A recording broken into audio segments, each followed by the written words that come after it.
Hi, I'm Rob. And I'm Rob. And this is Ask Rob and Rob.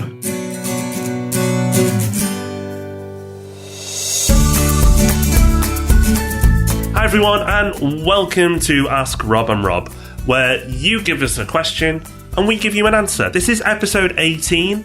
We continue through Christmas and New Year. We don't go away. We continue to deliver educational content every single week without fail. And this week is no different. Malcolm has left us a question, and Malcolm, our Christmas present to you, a late one, is the answer. So thank you for doing so. But Malcolm is not alone. Many other people have left us questions before, and I'm sure many will in the future. But if you want to be in a future episode, then it's super easy to get involved. Yep, all you need is these three things. 1, a phone or a computer. 2, a voice. And 3, a question. All you have to do is call us on 013 808 00035. That's 013 808 00035. Leave us a voicemail on there and we will play it out on the show. Alternatively, you can go to thepropertyhub.net/podcast and record that same message into your computer. So wherever you are now, whichever is easiest for you, just pick an option, leave us that question, and appear on a future episode of Ask Rob and Rob. That's what Malcolm did, so let's listen to his question. Hi, this is a message for Rob and Rob. My name is Malcolm Rogerson. I suppose I've got a scenario, really, as opposed to a problem. I have a big company, and I have one property which was bought cash early part of this year, refurbished, and is now tenanted. I'm pushing that purchase into my limited company, and we're considering buying a second property, and we're thinking of using a buy-to-let to do that. Some questions around that. The property we're looking at is in need of some modernisation, albeit arguably it's habitable. I'm just wondering how we might go about that, what sort of products should we be looking for, because ultimately that second property would be looking to push into the limited company as well. So looking for a financial product where there'll be no tie-in, no costs, and eventually we'll put it in there and it'll be traded through the limited company. So I've got a number of issues there which I'd like to discuss. Okay, thank you for your question, Malcolm. It's a complex one, and it's difficult to answer without having a sense of the bigger picture. Because my immediate thought was, well, why not buy the property within the limited company to start with? Why would you be buying it outside and moving it across and incurring potential issues to do with stamp duty and everything else? Presumably you have got a reason for this. One reason might be the fact that finance takes longer to arrange within a limited company a lot of the time.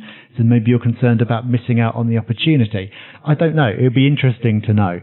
If you are looking at buying in your own name and then moving across, you said you were looking for a product that didn't tie you in. The most suitable thing to use for that purpose would be bridging finance. It's a little bit more expensive than a buy-to-let mortgage. Well, it can be quite a lot more expensive than a buy-to-let mortgage, but that is the intended purpose. If you're looking to buy it for just long enough to make the purchase, get it refurbed, get it let, and then pass it over, then bridging could be the way to go. Of course, however you finance the purchase, at the point of making that transfer, you're going to have issues like stamp duty if the property is above the stamp duty threshold. Another thing to think about, which isn't directly linked to your question, but it is a relevant factor, is that you mentioned that the property could do with a bit of a refurb, but it was essentially habitable. In that case, you might want to consider putting a tenant in there for a short period of time prior to doing the refurb.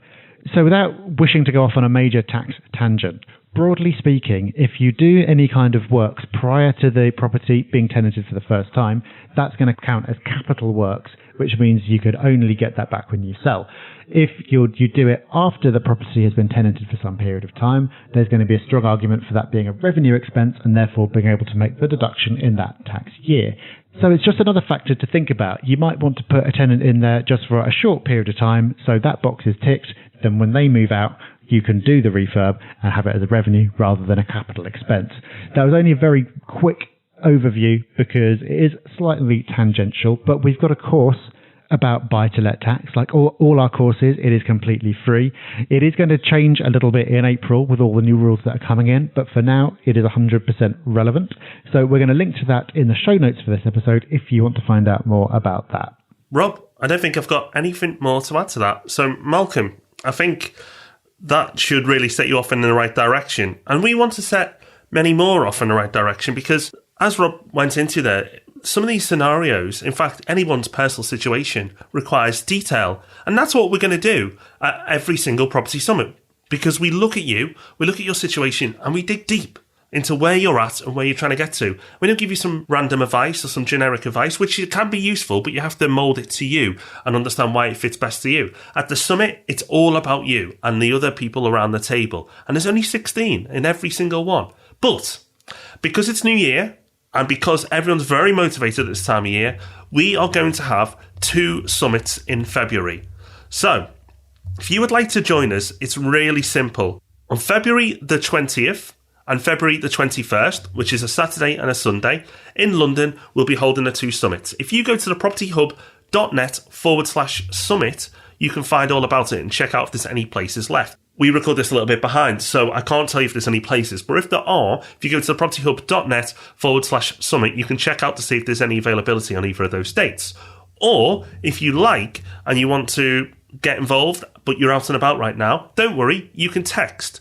If you get your phone out and text Summit, leave a space, and then put your email address, then text that to 88802. So type Summit, leave a space, type your email address, and then text it to 88802, normal text rates. You'll be sent all the information. But if you want to go ahead and book, go to thepropertyhub.net/summit, check out availability, and if there's any places there, we'd love to see you and kickstart your year.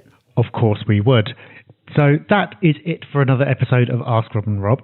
The show notes for this episode with the link to the tax course that I mentioned are at thepropertyhub.net/propertyadvice.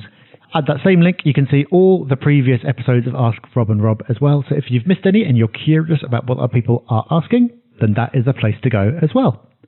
So that's us done, but we're not going to leave you hanging for long because we're going to be back on Thursday, as always, with the Property Podcast. So we'll look forward to seeing you then.